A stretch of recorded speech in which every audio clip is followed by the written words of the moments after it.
All right, so nasopharyngeal carcinoma, can you define to me what is a carcinoma? A carcinoma is a malignant tumor of glandular epithelial origin.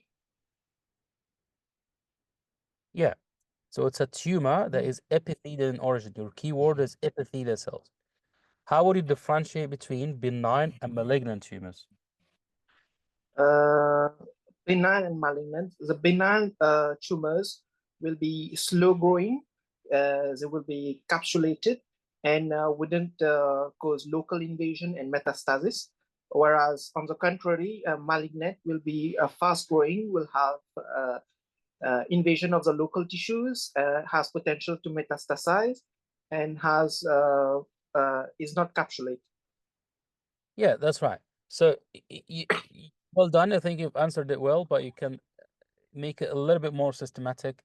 The benign resemble the tissue of origin, well differentiated, well circumscribed, usually capsulated, doesn't invade, doesn't metastasize, and is slow growing. All right. So if you started from, how the tumor, the natural history of the tumor. So resemble tissue of origin, well differentiated, usually capsulated, well circumscribed, doesn't invade, doesn't metastasize, and is slow growing. And malignant is the complete opposite. All right. What is the mechanism of radiotherapy? Radiotherapy basically uses ionized radiation and causes DNA damage, which leads to necrosis. So it's all based on DNA damage, right? Damage DNA, and that can lead to cellular death. Okay, what are the SI units of radiotherapy? It's different for absorption and exposure. Exposure is basically in Coulomb, and absorption is in Gray. And there's a third one I don't remember. It's by Curie. Sorry. Yeah, well done. I know it's a difficult question, but well done. So there is Curie, which is exposure, Gray, which is absorption, and Severt, which is dose. Okay. What are the risk factors of nasopharyngeal carcinoma that you know? So it's basically seen in a young male of Southeast Asian origin who smokes, who has alcohol consumption, dietary is associated with salted fish, and has positive family history. Well done. Okay. So it's related, as you said, so age and sex and ethnicity and the diet and sometimes genetic factors, family history. You can add tobacco and alcohol as well. All right. Well done. Okay. You have an oral lesion and the swab showed hyphae. Any ideas? What could this be? So here I would think of fungal infection, especially candidiasis. Right. That's right. So candidiasis are more likely, especially if the patient is immunocompromised. What are the risk factors of candidiasis in this patient? This patient, uh, can I please see the stem, please? I don't have a stem here, but generally the patient will be usually immunocompromised patient or a patient that's Okay, so then immunocompromised state will be the risk factors. yeah, or being on steroids, being a chemotherapy, being radiotherapy, etc. What are the routes of a spread of nasopharyngeal carcinoma? Route of spread. It can be local, and it could be due to lymphatic invasion. Okay, do you want to say anything else? Uh, Locally, it could move anteriorly to the nasal cavity, posteriorly to the skull and clivus, laterally to the parapharyngeal spaces. Inferiorly, it will go to the oral pharynx, and superiorly, you have this sphenoid sinus. Well done. So it can go local or can go lymphatic, sometimes systemic, but that's very unlikely. But local is more important, and it goes to multiple areas locally. As you mentioned, can go anteriorly to the nasal cavity or oral cavity, posteriorly to the clivus, and can go to the sphenoid sinus laterally, and also the base of the skull can go everywhere basically on this diagram. What are the common lymph node tumors that you know?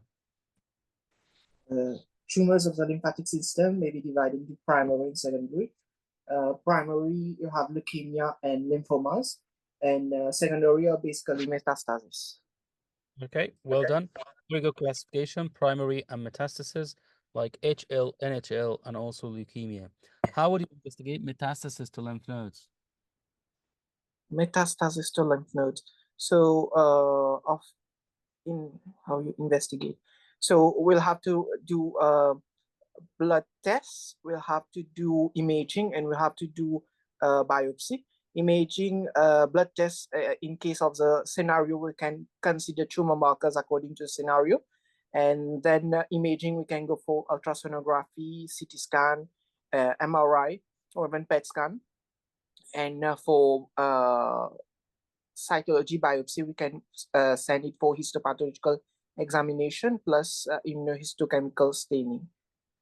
Well done. I really like that. So you classified it. You want to do some, I mean, you can even further specify that you can take some history, do some examination, and do some biopsy, and also go for imaging as well, like ultrasound, MRI, CT, PET-CT, and also biopsy. You can do FNAC, excision biopsy, sentinel lymph node biopsy, and all with or without immunohistochemistry. Can you mention some oncogenic virus that you know? Broadly divided into DNA virus and RNA virus. DNA virus, you'll have HBV, human papilloma virus, human herpes virus 8, and on RNA virus, you will have hepatitis C virus. Okay. So hepatitis C and human T-cell lymphoma virus as well can be considered. And for the DNA virus, you have multiple of them. Epstein-Barr virus, Hep B, HHV8, and human papilloma virus as well. You can also mention some examples for Epstein-Barr virus can cause Burkitt's or nasopharyngeal, and hepatitis B, hepatocellular carcinoma, etc., etc. I think well done, Sham. Overall, it's a very good performance. And that's basically a good pass for this one. All right. Thank you, sir. Yeah, well done. I think there is nothing else for me to add. It's a very straightforward scenario.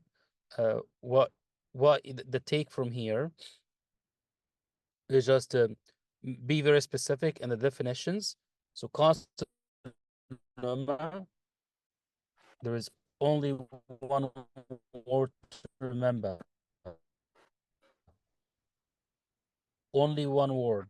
It's it's a malignant tumor, of course. The differentiation, just be a little bit more systematic. Start from the lower end. You're thinking about benign, which resembles the tissue of origin. It's well differentiated, well circumscribed, encapsulated, doesn't invade, doesn't metastasize, etc., etc.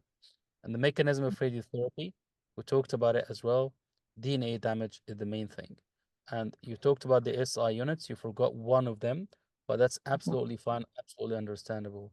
The risk factors, you've mentioned it very well, and it includes the ethnicity, the age, diet, and the genetic history and the family history as well.